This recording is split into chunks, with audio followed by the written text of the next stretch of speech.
Hi, good afternoon. Okay. Some of you are clearly speaking. Right. I'm happy that this is not a session right after lunch.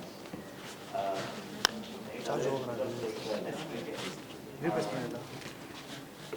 so here's how I'm going to pace the next 20 minutes of my session.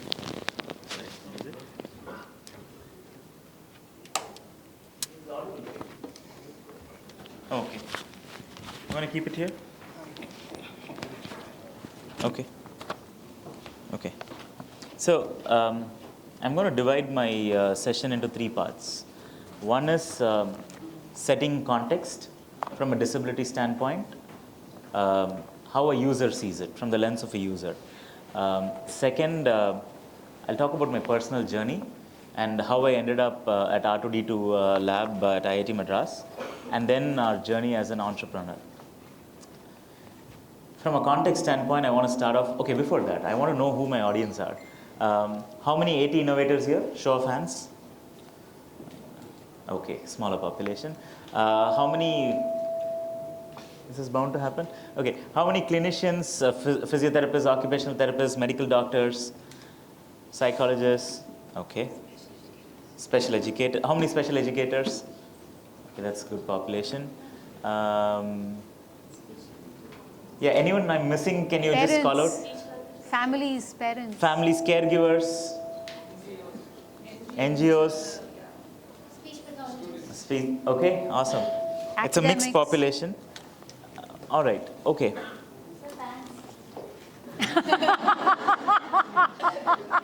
You're not supposed to embarrass me right at the beginning. I'll start off by asking a very simple question. What does disability mean to you? Anyone? What does disability mean to you? Anybody? Being unable to do something. Being unable to do something. Wonderful. Okay. It's disease, illness. Okay. Mental state. Mental state. Okay. Anything different from normal. Anything different? Who said that? Wow. Anything different from normal. Okay.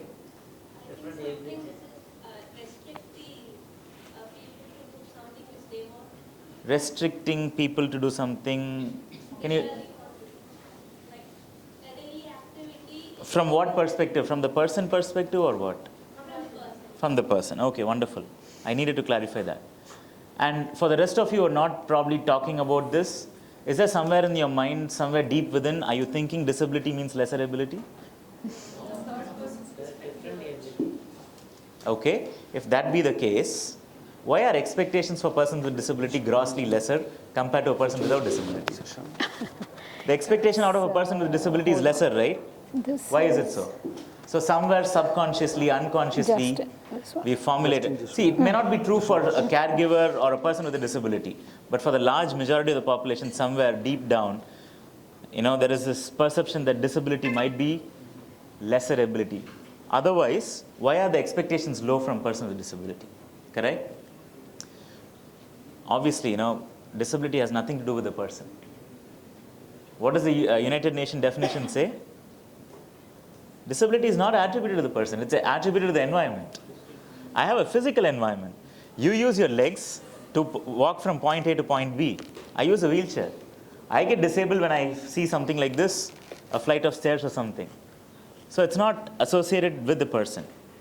We have impairment, but there are different ways of us doing the same thing, right? So on that context, I also want to talk about a little bit about inclusion, but before I get there, I want to talk about the quantum of this problem, how big this problem is. From an Indian context, we're talking about anywhere from 90 to 130 million people with disabilities. Don't for a second believe what the census data is. It's grossly outdated, and often it does not collect the data in the right way. Because majority of the people, at least in the last few decades, have not started identifying themselves. Maybe now slowly people are identifying themselves as persons with disability, but in the previous decades that wasn't the case. So we're talking about anywhere from 90 to 130 million. This simply means 1 in 8, 1 in 10, 1 in 12, roughly around that, are persons with disability. Yet, we don't see them at our movie halls, park, beach, favorite restaurants. Any reasons why? Access. Not accessible. Is that the reason? Architectural barriers? I'd like to believe it's far more than that. Attitudinal. Exactly. Architectural barrier, technology barrier, financial barrier, access to education, they're all not happening because of attitudinal barrier. I think something needs to happen there, something needs to change there. Now, on that context, let's talk about inclusion, right? Whenever I want to talk about inclusion, and this is something that I've also seen, one of the exercises that probably we'll do in the next 2 minutes is something that I picked up from a person called Damien, former Chief Diversity Officer of eBay. Right? I want all of you to take a moment and think of your past life where you've been excluded. It could be for a game of cricket that you are not added, you are a substitute, you are carrying water bottle, you are not invited for a wedding in your family, friends, not called for a movie by your friends. Just think of one moment in your life where you were excluded. Thought of it? Now attribute an adjective to that feeling. How it made you feel? Resentful. Disappointment? Resentful. Resent? Unacceptable? Fury. Yeah. That's exactly how 90 to 130 million people with disabilities in India and about 10% of the world's population, 1 billion, are feeling right now. We all have an opportunity to change that. Yeah? Okay. I'm going to talk a bit about my personal journey, and then I'll talk about the R2D2 journey and the entrepreneurial journey. The reason why I wanted to talk about all of this is the accessibility problem, right? This is the inclusion problem. Yeah? A 2009 car accident left me paralyzed neck downwards for the rest of my life. I was 29. That's about 14 years back. My frame of mind was pretty simple. I didn't know what exactly was happening. I really didn't know. They said you're going to be paralyzed. I didn't even know what it means. If I'm going to be paralyzed, what does it mean? I didn't know. At that point, my reaction was very simple. Oh, okay. Yeah. I'd largely divide the following 14 years into 4 phases. But mind you, let me tell you, these 14 years have been much more interesting, refreshing, and exciting than the first 29 years of my life. Yeah. So the first phase is what I call as the phase of uncertainty. I didn't know what I signed up for, what I should expect. I didn't know about accessibility, inclusion, and all of that. Cushy corporate job, career was going great, working for one of the top investment banks in the world, hot shot, flying to different countries and all of that. So when this happened, I said to myself, I'm not going to ask why me. Because good things happen, promotion after promotion, having a fancy car and all, I never asked why me, so I'm not going to ask why me. That was very clear. But then people around me said, hey, there is only one way from here, you will go upwards from here because you hit the rock bottom. Little did I realize that need not be the case. You can move laterally also. You can trace the rock bottom laterally as well. Because with a spinal cord injury, right, something like this, you have a neck down paralysis, my fingers don't work, shoulders work, biceps work, triceps don't, wrist, minimal function, no finger function, no bowel control, no bladder control. For the medical fraternity, C6, motor complete, sensory incomplete, right? I didn't know what to expect. Brushing, somebody had to do it. Clothing, taking me outside, somebody had to do it. My parents and my spouse were the hands and legs that I did not have access to, right? But end of 2 years, something very startling hit on me. Why am I focusing on things that I can't control? Rest of the body, trying to walk, having hope. Hope is great, right? But trying to walk, what is the point? The prognosis for a spinal cord injury is always poor. We all know that. So what am I trying to do? How about focusing on things that I can actually control? That was one side of it. The other thing was, if anybody has dealt with spinal cord injury, if you know spinal cord injury, it's not a condition for the individual. It's for the entire family. Right? Your parents or spouse becomes a caregiver, 24/7. So I didn't want that. I wanted to live my life on my own terms. So I wanted to change that narrative. Second phase is a phase of interdependence. So I said, I'm going to change the narrative. OLX, I got a second-hand gym, had my hands tied, started strengthening my biceps and shoulders and all of that, talking about instant gratification. Nothing happened in a week, nothing happened in a month. But in 3 months' time, for the first time, I was able to move from one surface to another, wheelchair to bed, bed to wheelchair. So that kind of, helped me. Then I modified a car that I wanted to drive, designed it myself. All of those things started happening. Then I started making agreements at home. Listen, I'll take you for shopping. I'll take you for a vacation. I'll drive. You do this. I'll help you with financial planning. You do these things, right? It started off as a very good journey. I started picking up sports. I wanted to pursue sports because I wanted to pursue fitness. Ended up representing India at the Asian Games, World Championship, top 15 in the world and all of that. Now, it felt great, but at some point, I kept constantly asking myself, is there more that I can do? The third phase is what I call as the phase of complete independence. It also aligned with the COVID time. 7 weeks straight out, family left for a week's vacation. They couldn't come back because of the lockdown. No access to cook, no access to maid, nothing. 7 weeks, absolutely nobody, right? Now, what all of this started doing in my mind is, it started making me look at the small things that I do not have access to, right? Sitting in a wheelchair, you are denied access to overhead spaces. And the world is built with all of these overhead spaces, cabinets, kitchen cabinets, cupboards, shelves in the departmental store. And the wheelchair design has not changed for how many centuries now, right? Slowly now we are looking at a standing wheelchair and all of that, right? But still there is more work to do. So that kind of opened up my mind. And it also made me realize it's possible to, cook, wash your clothes, wash your vessels, clean the house, everything by yourself in that 7 weeks. So that's the phase of complete independence. And the last phase is what I call as the phase of giving back. We have twins. My wife and I have twins, boy and a girl, who are going to be 5 years. Now, to my daughter, I can't explain what my disability is. She comes in the morning and says, how much more time? 1 minute, 20 minutes totally, no?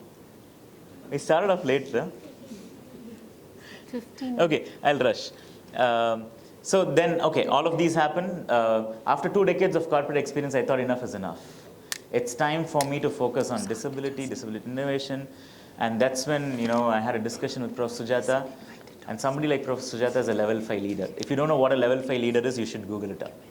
Right? If you ever have an opportunity to work with a level 5 leader, forget about what the salaries are, what the other constraints are, you should just take it up, right? So Sujata is right here, founder of the R2D2 lab. If you don't know her, yeah, that's her. Right? So here is where at R2D2 lab, we work at designing and developing assistive devices for persons with disabilities. It's an entire journey in itself. While being there, right, the initial instinct when we wanted to start a company for ourselves was, let's do something for the global markets, let's design a wheelchair and all of that.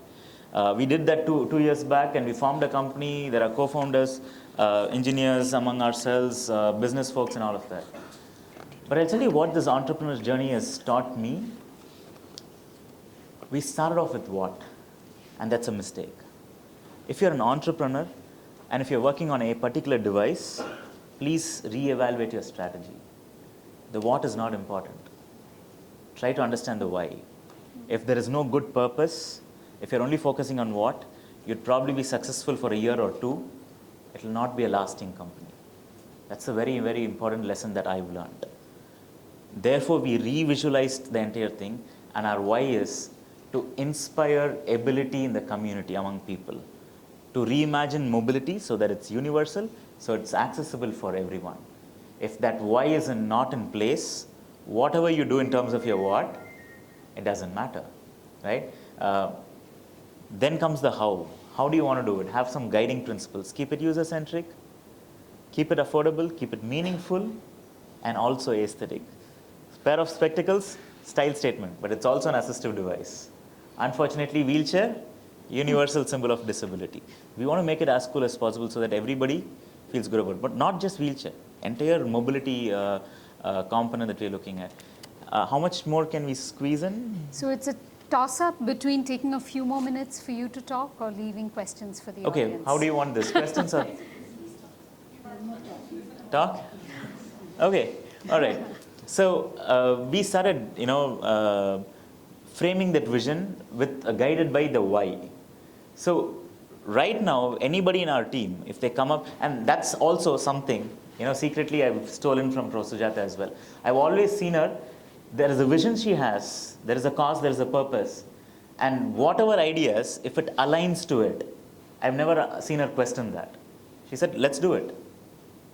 So in our entrepreneurial journey, that's something that we wanted to adopt and work towards that. It's not just for entrepreneurship, even for your personal life. Find the why.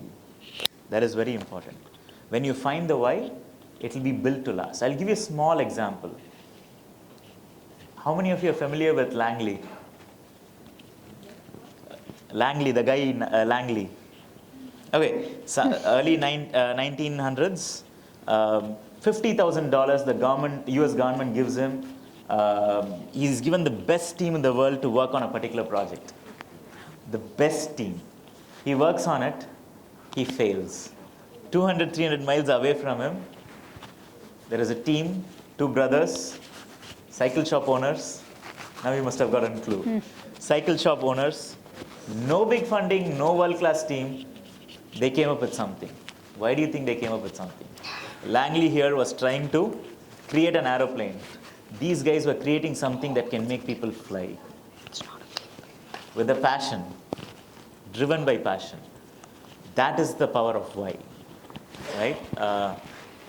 Amita, do you want me to wrap it up? Yes, please. Right, so that is the point of inflection. I'll just finish it off in the last 1 minute. There are so many possibilities and solutions that need to be found, right? We talked about wheelchairs. For the last 30 years, the technology of electric wheelchairs have not changed. It's joystick operated. Cars have now come with cruise controls, but unfortunately, that's not the case for wheelchairs. Just look at the wheelchair itself. It looks cool and all of that. But I'll point out a small problem statement here. The caster wheels, as much as they're required for stability, the small wheels, they're also my biggest enemies. I can't go in uneven terrains. I can't go in difficult terrains. I can't just do it. Imagine me, in my kitchen. Go to the stove. 1, 2, transaction. Cook, do something. If I have to go, sorry, that's spasticity. Go to the wash basin. 1, 2. Then again wash basin. 1, 2. Wash. 1, 2. Go to the refrigerator. 1, 2, 1, 2. See the transactions, number of transactions. People with disabilities are left with no choice, and therefore this seems to be the best device for right now for mobility. But there are so many challenges, smaller challenges.